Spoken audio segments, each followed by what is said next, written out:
Hello friends, അങ്ങനെ നമ്മുടെ പരാശക്തിയുടെ trailer ഇറങ്ങിയിട്ടുണ്ട്. അപ്പം ട്രെയിലർ ഏകദേശം 3 മിനിറ്റ് മണ്ടയ്ക്കുണ്ടായിരുന്നു ട്രെയിലർ. അപ്പം ട്രെയിലർ നോക്കി കഴിഞ്ഞാൽ അസാധ്യ മേക്കിങ്, പിന്നെ നമ്മുടെ എന്തുവാ പറയുക, ഒറിജിനലായിട്ട് നടന്ന സംഭവമാണിത്.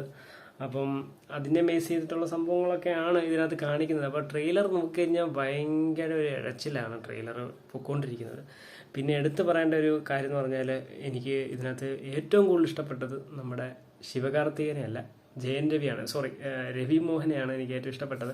അപ്പം ട്രെയിലർ നോക്കി കഴിഞ്ഞാൽ ഈ ട്രെയിലർ ഭയങ്കര ലാഗായിട്ടാണ് പൊയ്ക്കൊണ്ടിരിക്കുന്നത്. അപ്പം ക്വാളിറ്റി അസാധ്യം, മേക്കിംഗ് ഒക്കെ കൊള്ളാം. പിന്നെ നമ്മുടെ ജി വി പ്രകാശാണ്, BGM ഒക്കെ കൊള്ളാം. ശ്രീലീലയുണ്ട് നായിക, പിന്നെ നമ്മുടെ അഥർവ, നമ്മുടെ ശിവകാർത്തികൻ നായകൻ. അപ്പം എന്തായാലും ഭയങ്കര ഒരു ഇതായിട്ട് ട്രെയിലർ പൊയ്ക്കൊണ്ടിരിക്കുന്നത്. ഇതൊരു എന്നുവെച്ചാൽ ഇപ്പോൾ ഫാസ്റ്റായിട്ട് വന്നിട്ട് സ്ലോ ആവും, പിന്നെ സ്ലോ ആയി പിന്നെ ലാസ്റ്റ് വരുമ്പോൾ ഒരു ഒറ്റ ഫാസ്റ്റ് എന്നുവെച്ചാൽ ഒരു ഇതില്ലാതാണ് ഈ ട്രെയിലർ കണ്ടിട്ട് തോന്നുന്നത്. എനിക്ക് ഭയങ്കര ഒരു ലാഗ് അടിച്ച്. നിങ്ങൾക്ക് എങ്ങനെയാണ്, നിങ്ങൾ കമൻറ്റ് ചെയ്യുക.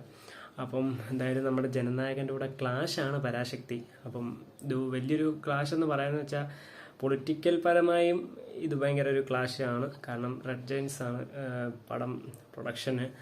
അപ്പം അങ്ങനെയാണ് കൂടുതലും ഇത് ക്ലാഷ് എന്ന് നമ്മൾ പറയുക. അല്ലാതെ നോക്കി കഴിഞ്ഞാൽ സിനിമ അത് ഒരിക്കലും വിജയുടെ കൂടെ ശിവകാർത്തികയുടെ കൂടെ ക്ലാഷ് എന്നൊന്നും നമുക്ക് പറയാൻ പറ്റത്തില്ല. ഇറങ്ങുന്നെന്ന് മാത്രമേ പറയാൻ പറ്റത്തുള്ളൂ. അപ്പം എന്തായാലും നല്ല പടമായിരിക്കാം. കാരണം ഇത് ഒറിജിനലായിട്ട് നടന്നൊരു സംഭവം ആസ്പദമാക്കിയിട്ടൊരു സിനിമയാണ്.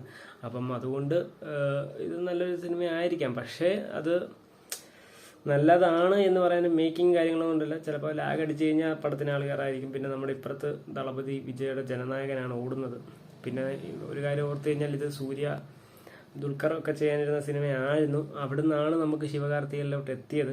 അപ്പം അങ്ങനെയൊക്കെയുള്ള കുറച്ച് പ്രശ്നങ്ങളുണ്ട്. പിന്നെ നായകന്മാർ മാറുമ്പോൾ അതിനനുസരിച്ച് സ്റ്റോറിയുടെ ഇത് മാറും, പിന്നെ അവർക്ക് രീതിയിൽ എഴുതും. അപ്പം എന്തായാലും ട്രെയിലർ എനിക്ക് വലിയതായിട്ടൊന്നും തൃപ്തിപ്പെട്ടില്ല. നിങ്ങൾക്ക് ഇഷ്ടപ്പെട്ടോ ഇല്ലെന്ന് നിങ്ങൾ കമൻറ്റ് ചെയ്യുക. പിന്നെ എന്തായാലും പടം ഇറങ്ങാൻ പോകുന്നു. നമ്മൾ നെഗറ്റീവ് അടിക്കുകയോ കാര്യങ്ങളൊന്നുമല്ല. എനിക്ക് ട്രെയിലർ കണ്ടിട്ട് ഞാൻ പറയില്ല, മേക്കിംഗ് കാര്യങ്ങളൊക്കെ കൊള്ളാം.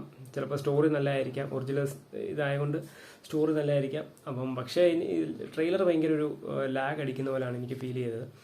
അപ്പം നമ്മൾ ജെന്യുവനായിട്ടുള്ള കാര്യങ്ങൾ പറയല്ലേ. അപ്പം നിങ്ങൾക്ക് എങ്ങനെയാണ്, നിങ്ങൾക്ക് ലാഗ് അടിച്ചോ അല്ലെങ്കിൽ നിങ്ങൾക്ക് ഇഷ്ടപ്പെട്ടോ, ജനനായകനുമായിട്ട് ക്ലാഷിന് മുട്ടാൻ പറ്റിയ ഐറ്റം ആണോ എന്നൊക്കെ ഒന്ന് കമൻറ്റ് ചെയ്യുക. നിങ്ങളുടെയൊക്കെ കമൻറ്റാണ് നമുക്ക് ആവശ്യം. കാരണം നമ്മുടെ മാത്രം അഭിപ്രായമല്ലോ, നമ്മുടെ അഭിപ്രായം തന്നെയാണോ നിങ്ങൾക്ക് എന്നുള്ളത് നമുക്കറിയണ്ടേ. അപ്പം എന്തായാലും പരാശക്തി റിലീസിനെത്തുന്നു.